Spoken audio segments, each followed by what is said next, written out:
What's up, pups? How you guys doing? I'm doing great. Thanks for asking. I am a police box today.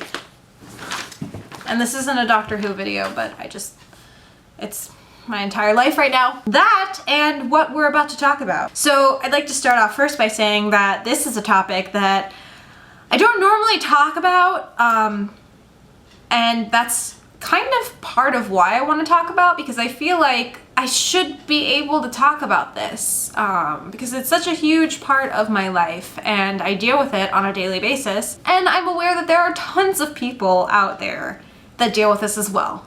So we're going to talk about IBS today.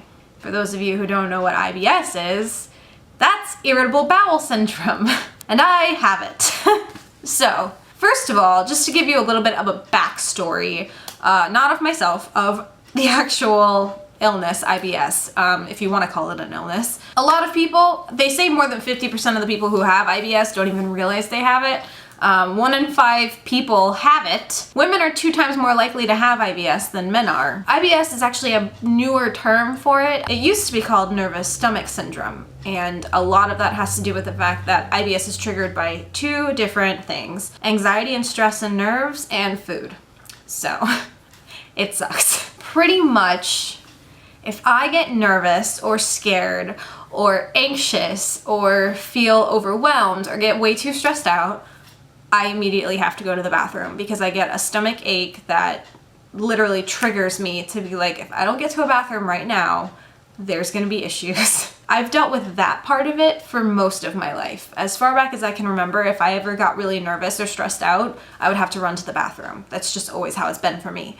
The food part of IBS can actually suppress itself, so sometimes I'll be fine. Like, I'll be able to eat and I'm totally fine. And then most days I'm not fine. So I really have to watch what I eat, because anything that's high in fat or fried or highly caffeinated, there's a lot of foods that I can't eat. Unless I plan on drinking Imodium all day, which that's a whole other ball game, because yeah. Pretty much what Imodium does is it like paralyzes your intestines, so everything that you eat doesn't get pushed there to your intestines to like come out of your body. So it kind of just sits there. So it's great if you're going to do something and you don't want to have to go to the bathroom every 2 seconds. However, it doesn't stop the stomach aches that come with IBS. So you still feel like you have to go to the bathroom, but you're just not going. So it's like a double-edged sword. Either way, the food portion of IBS for me started about 2 years ago. I would say it started right after I graduated college with my bachelor's degree. That's when my IBS got really bad.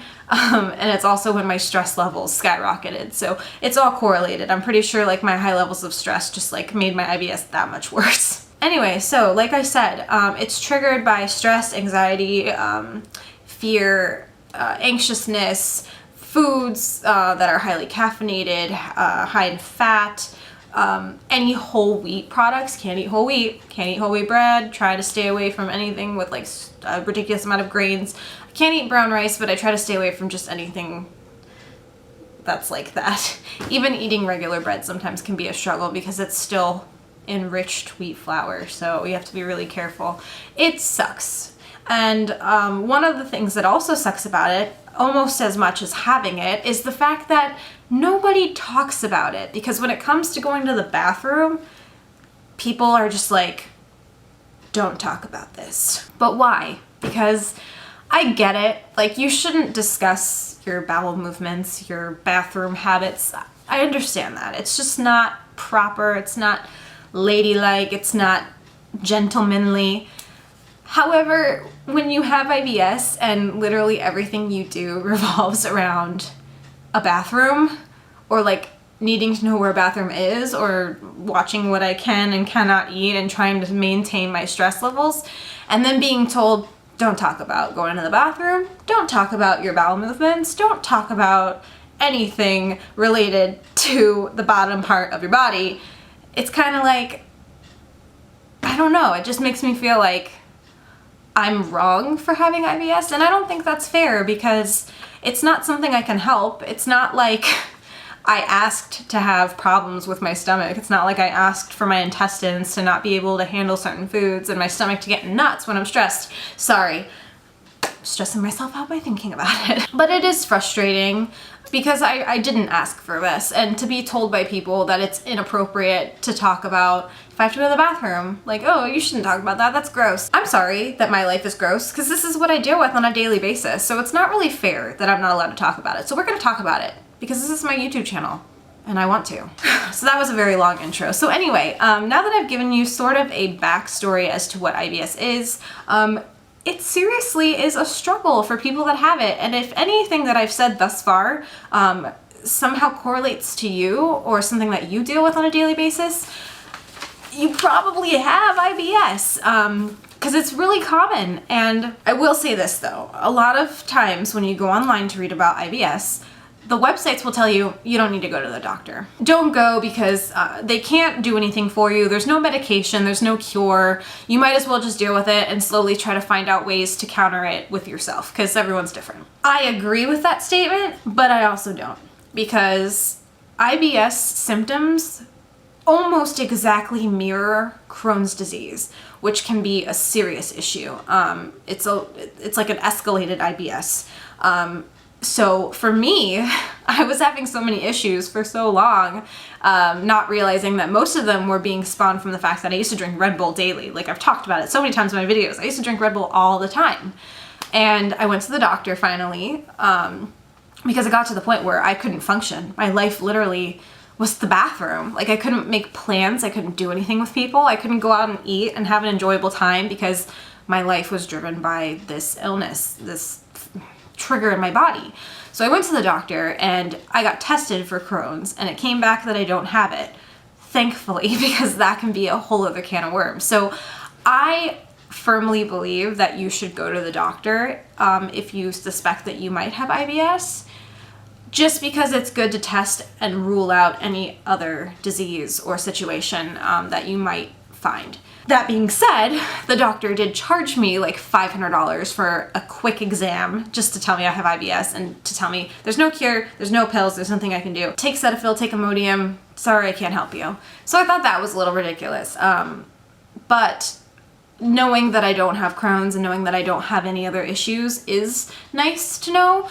So I definitely think that you should maybe think about going to I think it was a gastro doctor, if you suspect that you do, just to make sure that you don't have any other underlying issues. Anyways, I wanted to make this video because I personally don't feel that I should be ashamed for something that I can't control. And my boyfriend is notorious ever since we started dating for saying girls don't poop, girls don't fart, don't talk about these things because girls don't do them. So I don't want to hear it, because if I hear it, I'll be angry and I won't talk to you and I can't look at you the same. Wah, wah, wah, wah, wah, wah.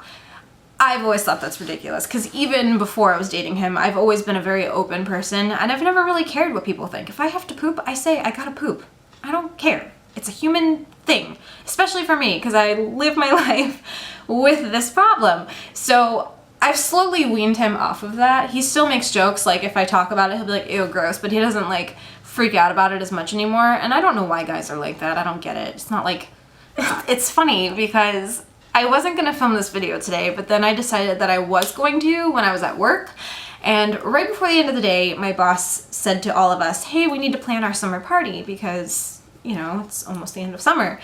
And I threw out some ideas, other people threw out some ideas, and then my boss threw out the idea that we do this bike ride that's in downtown Fort Lauderdale by the beach. And pretty much it's like a 15-person bike, and it's like a not a bar hopping, but like a tapas hopping, where you go to like 6 or 7 bars, and you know, you can have a drink if you want, but it's mostly to try like different tapas and appetizers. And immediately when she said that, my mind was like, I can't do it. I'm gonna have to figure out like an excuse. I can't come to work that day. I'm just gonna have to say I have a doctor's appointment that I have to go to. What am I gonna do? I can't do that. I can't ride a bike and go eat food and then get on a bike and go to another place. What if I get to the 4th bar and all of a sudden I have to go to the bathroom and my car is like 1,000 miles away and I'm gonna hold these people up on their bikes and I can't tell them to go. This is literally the train of thoughts in my head, and you can probably imagine that just that immediate like stressor that I was just thinking about something that hasn't even happened yet, hasn't even been decided on, but I stressed myself to the point where I had to get up and go to the bathroom at work because I thought about this. I stressed myself out. And that's not a normal thought that people have. Like, and I wish that that wasn't the first thing that came to my mind when someone tells me, hey, we're gonna go on a cool bike ride where we can go try a bunch of different appetizers at different bars. That should be like, wow, that sounds great and awesome and I'm so excited. Instead, my mind immediately goes to, what am I gonna do when I get sick and everyone wants to go and I'm holding people up? I need to like figure out how I can not go to this thing.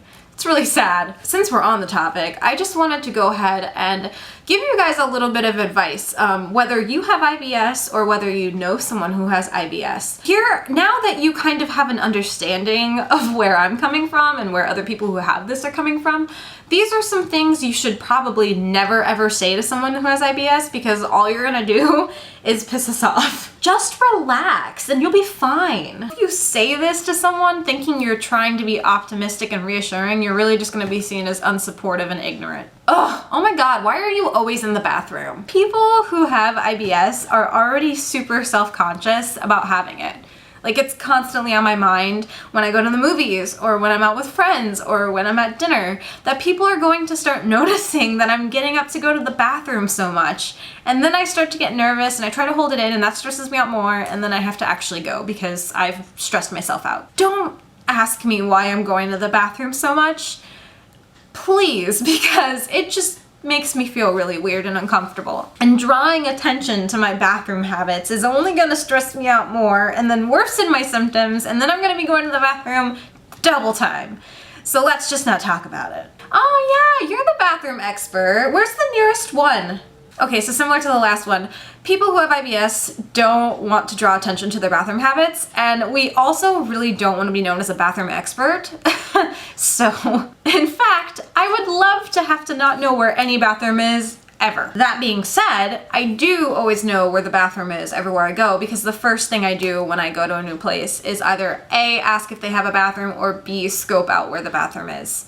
So, as much as I am actually trying to mentally figure out where the bathroom is, I really don't feel like being the bathroom expert. Just look around yourself like I am. Well, can't you wait? I'm sure you can hold it. Okay, so if you're out with a person who has IBS and they tell you, hey, I gotta find a bathroom right now, it's best to just do what they say. The kindest response that you can make is to help them find a bathroom. Whether you be driving around, stop at the nearest gas station. If you're in the store, let's help locate that bathroom. Person with the symptoms is the only person who knows their level of holding it. You can't gauge if I'm able to hold it or not. So if I tell you I gotta get to a bathroom, you know that there's gonna be issues if I don't find one stat. So don't stress me out more by asking if I can hold it, because then I just feel like I'm holding you up and I'm inconveniencing you, and that's not gonna help my situation. Do you wanna go get some fast food? No, I actually never want to eat fast food. Unless I have a bottle of Imodium on me and I want to deal with the symptoms, I don't really feel like eating fast food because that is the #1 thing that triggers it. Shouldn't you be eating that? Okay, so if I want to go through symptoms because I like a food, I will eat it and I will deal with it because it's worth it in my brain. But I don't need you judging what I'm eating, and neither does anyone else with IBS. And another thing, people with IBS, especially myself, I find that I can eat one food one day and be totally fine, not affected whatsoever, don't have any symptoms all day. But the next day, or a few days later, I can eat the same food again and it's tearing up my stomach like nobody's business. So just respect my right to figure all of this out on my own. I bet you that you would feel better if you exercised more, or ate healthier, or got a new job, or got a new boyfriend, or became the president of the United States. I bet I'd feel fantastic if I found $1 million.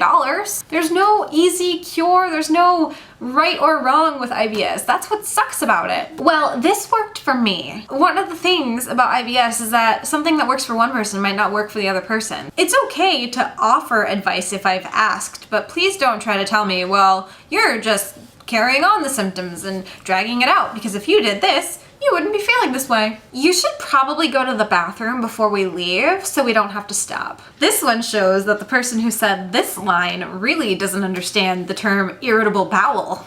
This isn't a syndrome where a bowel that malfunctions will suddenly pull itself together and work fantastic when you have to go do something important. Nor is it something that I can just like rush out and then all of a sudden it's fine forever. If I go to the bathroom before I leave somewhere and then I get in the car and all of a sudden I have an urge to go to the bathroom again and I need to get to a bathroom as quick as possible, it's not like I can help it. If I'm gonna go, I'm gonna go. It sneaks up on you. That's one of the things that's the worst part about it, is that literally I can be fine and then 30 seconds later, I am dying.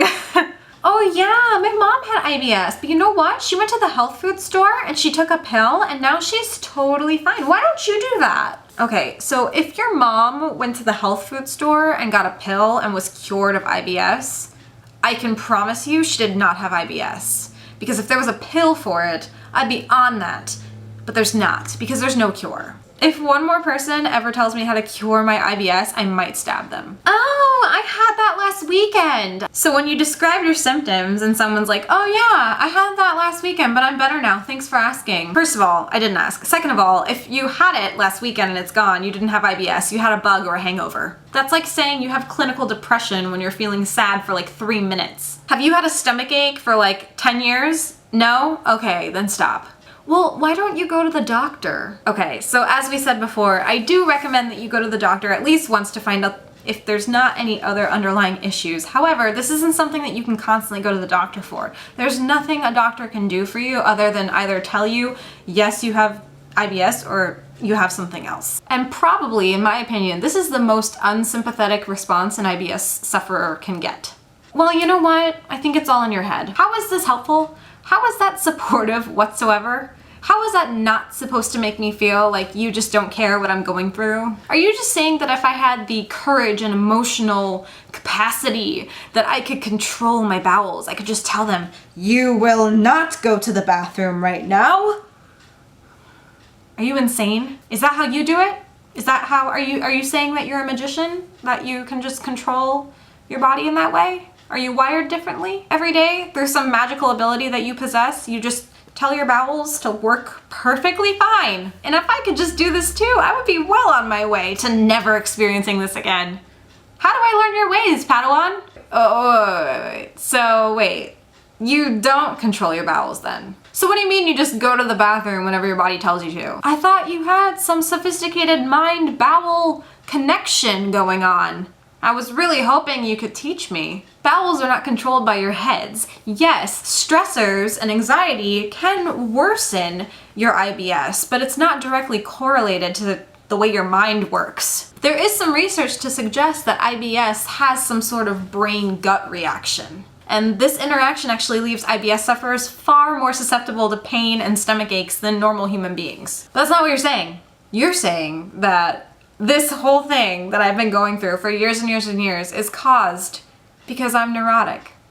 That's what you're saying. Not only does this response completely dismiss the fact that there's research done on IBS, such as food intolerance and bacterial overgrowth, it also places all of the blame for suffering this illness on the IBS sufferer. It's all your fault you feel this way. Snap out of it. If anyone ever approaches you and tells you it's all in your head, I want you to demand a 500-page peer-reviewed, scientifically proven, footnoted paper on the subject. Sorry for the super long and drawn-out video about IBS. Anyway, you guys, if this is the first video that you're seeing of mine, hi, I'm Kayleigh. You should subscribe by hitting that red button down below, and we can become best friends forever.